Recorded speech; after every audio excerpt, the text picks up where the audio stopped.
الله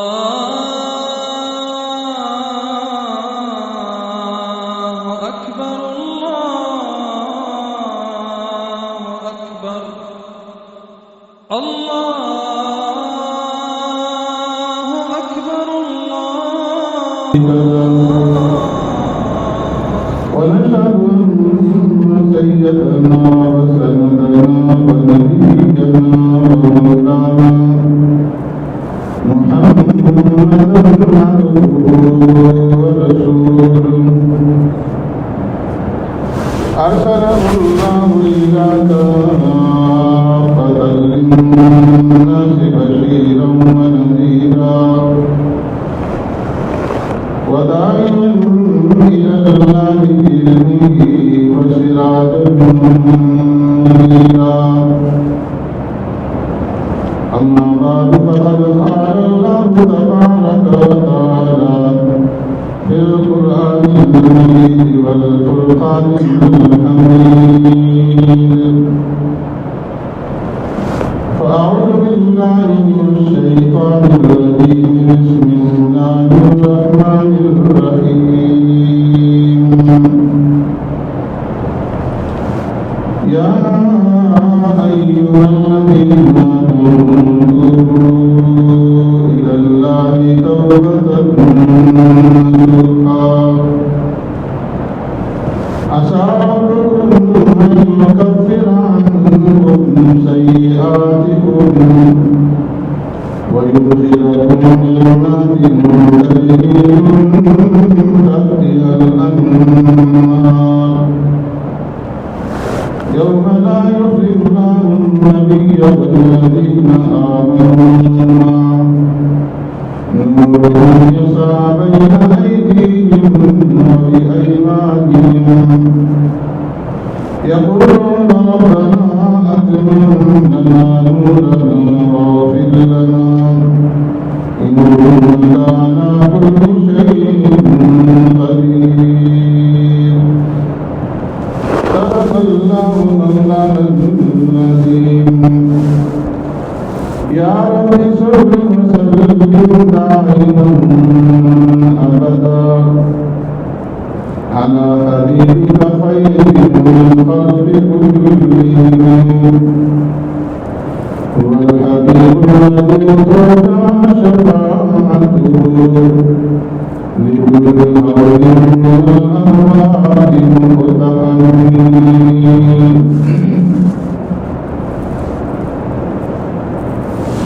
میرے محترم دوستو بزرگوں بھائیو السلام علیکم ورحمۃ اللہ وبرکاتہ۔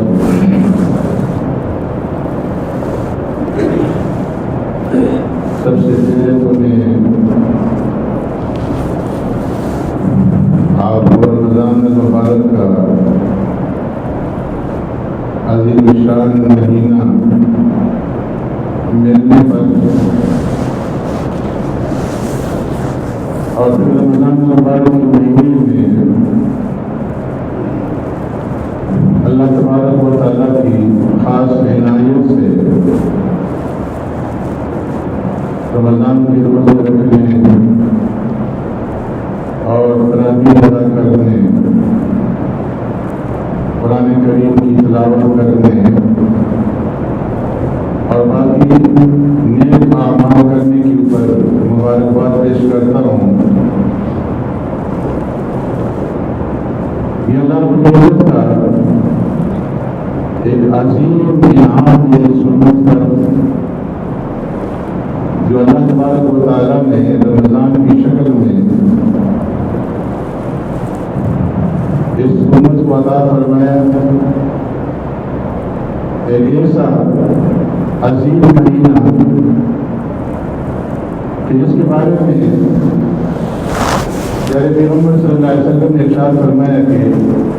من صام رمضان ایمانا و احتسابا غفر له ما تقدم من ذنبه، کہ جس انسان نے ایمان اور احتساب کی صفت کے ساتھ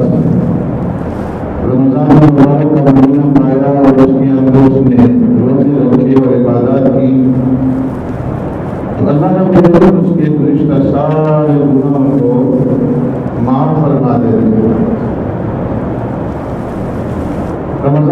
مبارک کا مہینہ گزرنے کے بعد عام طور پر یہ سوچا جاتا ہے کہ رمضان ختم ہو گیا تو ہماری ڈیوٹی بھی ذمہ داری بھی ختم ہو گئی، روزے رکھ لیے، تراویح ادا کر لی، اب آئندہ سال رمضان مبارک کا مہینہ آئے گا تو اس کے اندر پھر اللہ چاہا تو روزے رکھیں گے، جبکہ ایسا نہیں ہے۔ مومن بھائی کی ذمہ داریوں کے لیے ختم نہیں ہوتا۔ رمضان مبارک کا مہینہ گزرنے کے بعد بعض ایسے اعمال ہیں کہ وہ ہمارا وقت اور ہر وقت کریں گے، اور ان اعمال میں سے ایک عمل سب سے مقدم ہے اور سب سے افضل ہے، وہ ہے اللہ رب العزت سے توبہ اور استغفار کرنا، کہ ہم گناہوں کے اوپر اللہ رب العزت سے توبہ کریں، استغفار کریں، اور اللہ رب العزت سے جو ہمارا رشتہ ٹوٹ گیا ہے یا چھوٹ گیا ہے اس چھوٹے ہوئے رشتے کو جوڑنے کی کوشش کریں۔ قرآن کریم میں اللہ تبارک و تعالیٰ نے اور احادیث نبویہ میں پیارے پیغمبر صلی اللہ علیہ وسلم نے توبہ اور استغفار کی بہت ہی زیادہ تاکید بیان فرمائی ہے اور اس کی اہمیت کو اجاگر کیا ہے۔ اللہ رب العزت فرمایا کہ وَتُوبُوا إِلَى اللَّهِ جَمِيعًا أَيُّهَا الْمُؤْمِنُونَ لَعَلَّكُمْ تُفْلِحُونَ، کہ اے ایمان والو توبوا إِلَى اللَّهِ جَمِيعًا، تم سب کے سب اللہ رب العزت کی طرف رجوع کرو، اللہ سے توبہ کرو، استغفار کرو، کیوں؟ لعلکم تفلحون، تاکہ تم فلاح پا جاؤ، کامیاب ہو جاؤ۔ اور دوسرے مقام کے اندر فرمایا کہ یا ایھا الذین آمنوا توبوا الی اللہ توبۃ نصوحا، اے ایمان والو توبوا الی اللہ،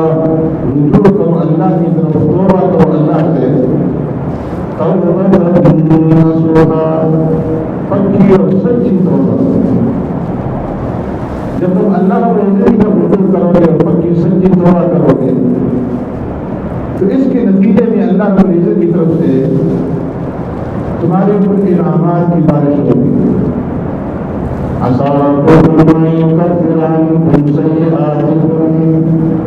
ویدخلکم جنات تجری من تحتہا الانہار،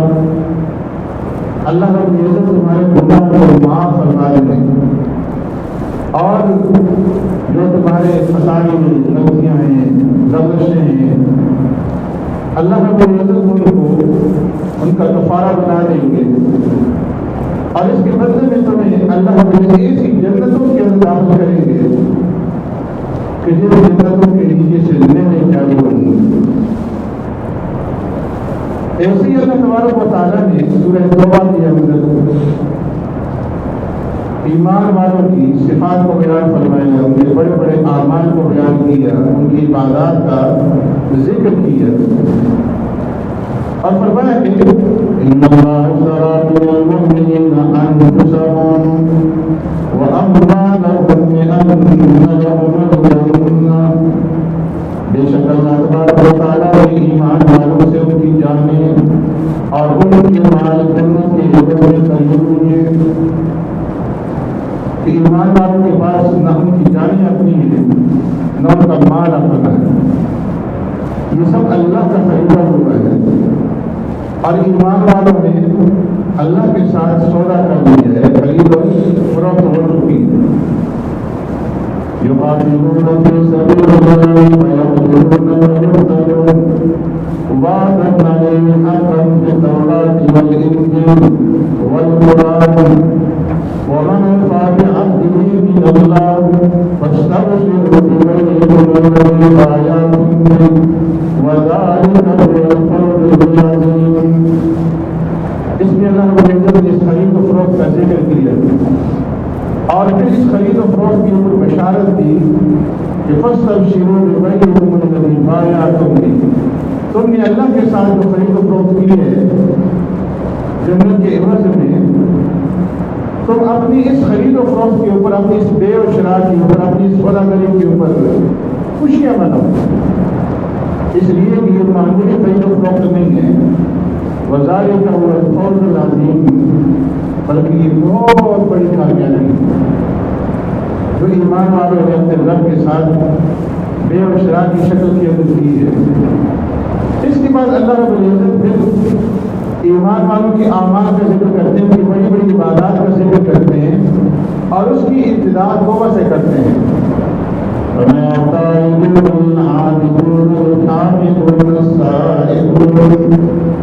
الرَّاكِعُونَ السَّاجِدُونَ الْآمِرُونَ بِالْمَعْرُوفِ وَالنَّاهُونَ عَنِ الْمُنكَرِ وَالْحَافِظُونَ لِحُدُودِ اللَّهِ. یہ لوگ جنہوں نے اللہ کا خرید و فروخت کی، یہ کون لوگ ہیں؟ توبہ کرنے. تو سب سے پہلی صفت کون سی بیان فرمائی کہ یہ توبہ کرنے والے ہیں، اور توبہ کے بعد پھر العابدون عبادت کرنے والے، السائحون الراکعون اللہ کی حمد و ثنا بیان کرنے والے، رکوع کرنے والے، سجدہ کرنے والے، الآمرون بالمعروف لوگوں کو بھلائی کا حکم دینے والے، والناہون عن المنکر لوگوں کو برائی سے روکنے والے، والحافظون لحدود اللہ اللہ کے حدود کی حفاظت کرنے والے. تو یہاں پر بھی اللہ نے تمام عبادات کے اوپر توبہ کو مقدم کی ہے کہ ایمان والے کون ہیں کہ جو توبہ کرنے والے ہیں. پھر پیارے محمد صلی اللہ علیہ وسلم نے حدیث کے اندر ارشاد فرمایا کلکم خطاؤون وخیر الخطائین التوابون. فرمایا کہ اے ایمان والوں، اے مومنوں، اے انسانوں، کلکم خطاؤون سب کے سب گناہگار، سب کے سب خطاکار. کوئی انسان ایسا نہیں ہے جس سے کوئی گناہ سے درد نہ ہو، کوئی غلطی سے درد نہ ہو. لیکن خطاکار تو سب ہیں، گناہگار تو سب ہیں، لیکن ان گناہگاروں میں، ان خطاکاروں میں خیر الخطائین التوابون بہترین گناہگار اور خطا کرنے والے وہ لوگ ہیں کہ جو گناہ کرنے کے اوپر گناہ کے اوپر پھر جمتے نہیں ہیں، ڈرتے نہیں ہیں، بلکہ اللہ کی طرف رجوع کرتے ہیں. اور التوابون اللہ سے توبہ کرتے ہیں، استغفار کرتے ہیں. فرمایا کہ جب انسان گناہ کرنے کے بعد اللہ کی طرف رجوع کرتا ہے اور توبہ کرتا ہے، استغفار کرتا ہے، تو ایسا انسان گناہوں سے پھر پاک اور صاف ہو جاتا ہے. اور فرمایا کہ التائب من الذنب کمن لا ذنب له کہ جو انسان گناہ سے توبہ کر لیتا ہے تو وہ گناہ سے اس طرح سے پاک اور صاف ہو جاتا ہے کہ من لا ذنب له، گویا کہ اس نے کبھی گناہ کیا ہی نہیں. تو اللہ رب العزت نے قرآن کریم کے اندر اور پیارے پیغمبر صلی اللہ علیہ وسلم کے احادیث کے اندر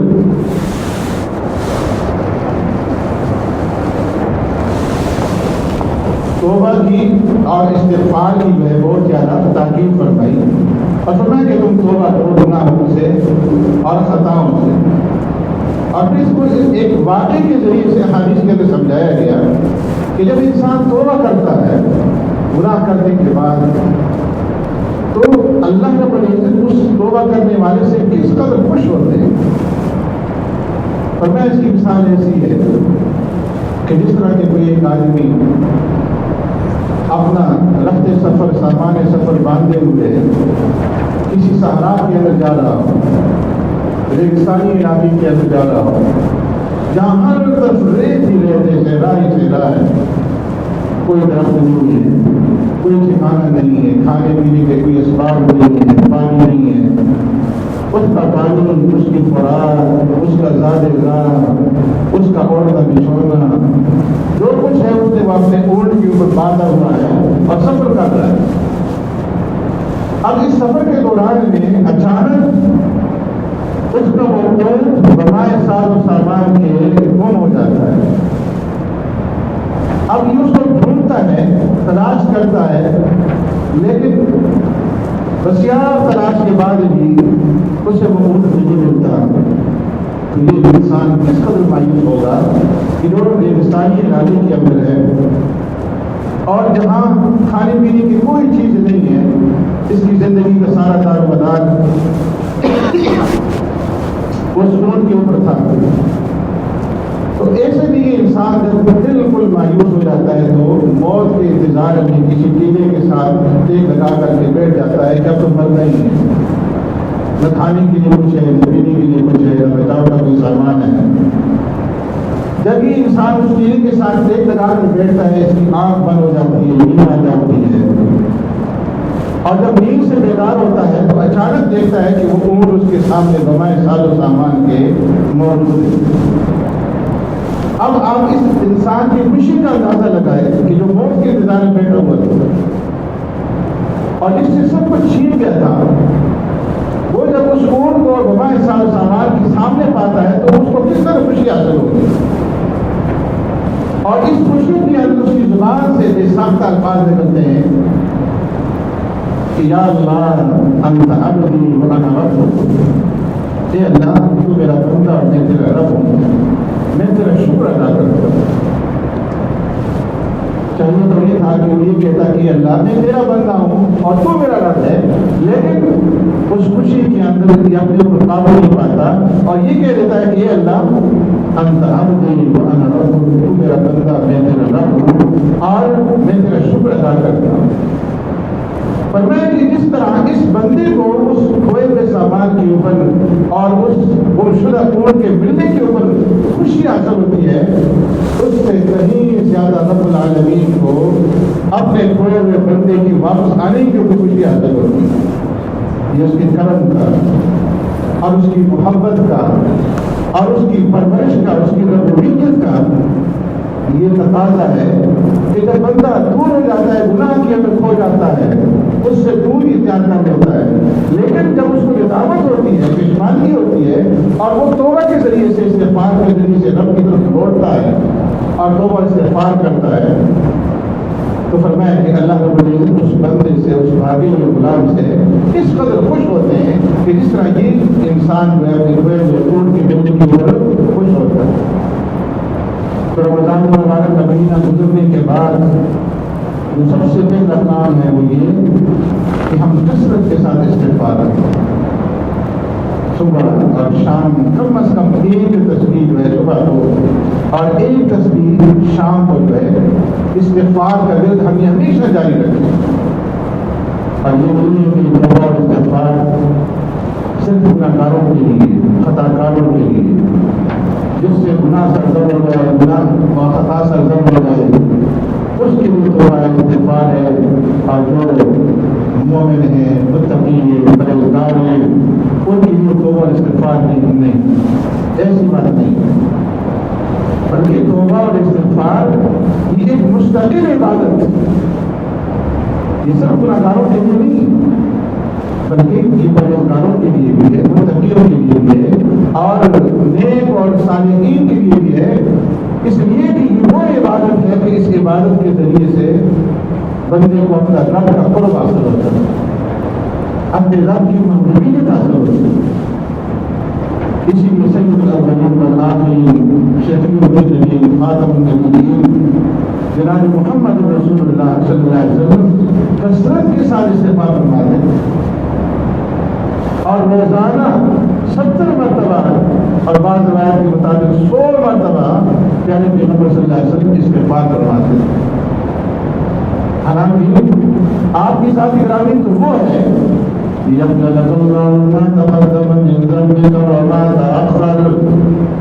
اللہ تبارک و تعالیٰ نے آپ کی اگلے پچھلے سارے گناہوں کو معاف فرما دیا. آپ معصوم من الخطا ہیں اور اس ساری کائنات کے اندر اللہ کے بعد اگر کسی کا مرتبہ ہے، مقام ہے تو وہ پیارے پیغمبر صلی اللہ علیہ وسلم، لیکن اس کے باوجود آپ استغفار فرماتے ہیں. تو تعلیم ہے امت کے لیے. آپ صلی اللہ علیہ وسلم کے استغفار میں تعلیم کس کے لیے ہے؟ امت کے لیے ہے کہ امت جو ہے کثرت کے ساتھ استغفار کرے, اور جس قدر استغفار کریں گے اس قدر اللہ کا قرب حاصل ہوگا, اللہ کی محبوبیت حاصل ہوگی. اور فرمایا حدیث کے اندر جاری محمد صلی اللہ علیہ وسلم نے کہ قیامت کے دن وہ انسان بڑا خوش قسمت ہوگا کہ جس کے نامہ اعمال کے اندر کثرت کے ساتھ استغفار ہے وہ موجود ہوگا. تو ایک کام رمضان المبارک کی بات کرنے کا کیا ہوا کہ ہم کثرت کے ساتھ استغفار کریں, اور استغفار کسی بھی سینے کے ساتھ کر سکتے ہیں. آپ کو جو بھی یاد ہو, استغفر اللہ تعالی ربی من کل ذنب واتوب الیہ, یا استغفر اللہ الذی لا الہ الا هو الحی القیوم واتوب الیہ, یا صرف استغفر اللہ استغفر اللہ استغفر اللہ, یا اللہم اغفر لی, یا 5واں کلمہ جو بچوں کو یاد رہ جاتا ہے, سائن زندگی یاد رہتا ہے, وہ پڑھتے ہیں. جس طریقے سے بھی آپ استغفار کر سکتے ہیں تو کثرت کے ساتھ استغفار کریں. اور دوسرا کام جو رمضان المبارک کی بات کرنے کا ہے وہ تجدید ایمان ہے. ہم یہ سمجھتے ہیں کہ ہم مسلمان کے گھر پیدا ہو گئے اور پیدائش کے بعد ہم نے کلمہ پڑھ لیا تو ہم مسلمان ہیں, اور اب ہمیں ایمان کو تازہ کرنے کی کوئی ضرورت نہیں ہے, ایمان کی تجدید کی کوئی ضرورت نہیں ہے, اس کو اجالا کرنے کی کوئی ضرورت نہیں ہے. فرمایا ایسی بات نہیں. جب محمد صلی اللہ علیہ وسلم نے ارشاد فرمایا کہ تمہارا جو ایمان ہے اسی طرح سے پرانا ہو جاتا ہے, رسیدہ ہو جاتا ہے, جس طریقے سے تمہارے کپڑے جو ہے وہ پرانے اور پوشیدہ ہو جاتے ہیں. آج جمعے کا دن ہے, آپ گھر سے غسل کر کے تشریف لائے اور صاف ستھرے اجلے کے کپڑے پہن کر کے آئے, لیکن یہی کپڑے جب ایک ہفتہ گزرے گا, 10 دن گزرے گا, آپ اس کو دھونے کی حفاظت نہ کریں تو ہفتہ 10 دن گزرنے کے بعد اس کی اندر تعفن پیدا ہو جائے گا, بدبو پیدا ہو جائے گی. ان کپڑوں کو اجلا بنانے کے لیے, ان کو تازہ کرنے کے لیے ضرورت ہے کہ آپ ان کو دھوئیں, اور دھو کر کے جب دھوئیں گے استری کریں گے تو یہ پھر بالکل تازہ ہو جائیں گے, اجلے ہو جائیں گے, اور آپ جب پہنیں گے تو آپ کو سکون محسوس ہوگا, اطمینان محسوس ہوگا, قسم کی خوشی محسوس ہوگی. لیکن اگر یہ تعفن زدہ ہو گئے تو آپ کو اندر میں قسم کی گھٹن محسوس ہوگی. ایسے ہی پیارے محمد صلی اللہ علیہ وسلم نے ارشاد فرمایا کہ جب دلوں کی ایمان, اے ایمان والو تم اپنے ایمان کو تر تازہ کرو, اس کو اجلا بناؤ اور اس کو تازگی عطا کرو. صحابہ نے عرض کیا, اے اللہ کے رسول صلی اللہ علیہ وسلم, ہم ایمان کو کس طرح سے تازہ کریں, کس طرح اس کو اجلا بنائیں؟ تو کہتے ہیں محمد صلی اللہ علیہ وسلم نے ارشاد فرمایا کہ قول لا الہ الا اللہ, کہ تم لا الہ الا اللہ کے ذکر کے ذریعے سے, اس کے ورد کے ذریعے سے اپنے ایمان کو تازگی بخشو. جس قدر تم اللہ کا ذکر کرو گے, لا الہ الا اللہ کا ورد کرو گے, اس سے تمہارا ایمان جو ہے وہ تازہ ہوتا چلا جائے. اور قرآن کریم کے اندر اللہ نے فرمایا کہ الذین آمنوا ان تخشع قلوبهم لذکر اللہ وما نزل من الحق ولا يكونوا كالذين اوتوا الكتاب من قبل فطال عليهم الامد فقست قلوبهم وكثير منهم فاسقون. پتا کیا ایمان والوں کے اوپر اب وہ وقت نہیں آیا, الم یأن الذین آمنوا ان تخشع قلوبهم لذکر اللہ, کہ ان کے دل اللہ کے ذکر سے کام اٹھے, ملزم اٹھے. تو ایمان والے اللہ کی ذکر کریں گے, اس کے ذکر سے کیا ہوگا, ان کے دلوں کو اطمینان ملے گا, ان کے دلوں کو جلال ملے گا, تازگی ملے گی. اور فرمایا کہ ولا يكونوا كالذين اوتوا الكتاب من قبل, اے ایمان والے تم ان لوگوں کی طرف مت بننا جو تم سے پہلے اہل کتاب تھے, کہ انہوں نے اللہ سے دوری اختیار کی, اور جو اللہ نے انہیں حکم کیا تھا اس حکم کو اختیار نہیں کیا. فطال عليهم الامد فقست قلوبهم, ایک لمبا زمانہ اسی حالت کے اندر انہوں نے اپنے وطن سے دور رہے, انہوں نے اپنے ایمان کو تازہ نہ کیا, تو اس کا نتیجہ کیا نکلا؟ سخت ان کے دل سخت ہو گئے، اور اس قدر سخت ہو گئے کہ اب ان کے اوپر زنگ چڑھ گیا اور اللہ کا ذکر، اس کا نام سننے سے متاثر نہ ہوتے۔ نتیجہ کیا نکلا کہ اکثر ان میں سے نافرمان ہو۔ تو اللہ نے اس کے اندر حکم دیا کہ تم اللہ کے ذکر کے ساتھ، اللہ کے نام کے ساتھ اپنے ایمان کا تعلق کرو۔ اب اس آیت کریمہ کے اولین مخاطبین کون تھے؟ صحابہ کرام۔ انہیں ایک قسم کی مایوسی پیدا ہوئی کہ ہمارے دل جو ہے وہ سخت ہو چکے ہیں، اس لیے اللہ نے اس آیت کریمہ کو نازل کیا۔ تو اللہ کو تسلی کی اور فرمایا کہ جہاں لوگ کہ جس وقت اس زمین کے اندر بارش نہیں ہوتی اور بارش نہ ہونے کی وجہ سے یہ زمین مردہ ہو جاتی ہے، تو اللہ تبارک و تعالیٰ جب بالکل انسان مایوس ہو جاتا ہے کہ اب جو فصل کی وہ تباہ ہو رہی ہے اور زمین کے اندر پیدائش کا کوئی سلسلہ باقی نہیں رہا اور مایوسی چھا جاتی ہے، تو اللہ رب العزت بارش بھیج دیتے ہیں، اور اس بارش کی آنے کے بعد وہ زمین پھر زندہ ہو جاتی ہے۔ جب بارش ہو رہی اس کے اندر سبزہ پیدا ہوتا، اس کے اندر فصل پیدا ہوگی، جو فصل لگی اس کے اندر جان پیدا ہو جائے گی، اس کے اندر جان آ جائے گی، اور ہر طرف پھول اور بہار جو ہے وہ پھیل جائے گی۔ ایسے ہی جب تم اللہ کا ذکر کرو گے کثرت کے ساتھ، تو یہ جو تمہارے دل مردہ ہو چکے ہیں، اس کثرت کے ذکر کے ساتھ میں اللہ اس کو دوبارہ پھر زندہ کر دے گا۔ جس طرح مردہ کھیتی کو اللہ نے بارش کے ذریعے سے زندگی عطا کی، اسی طرح ذکر کے ذریعے سے اللہ تمہارے دلوں کو زندگی عطا فرمائے۔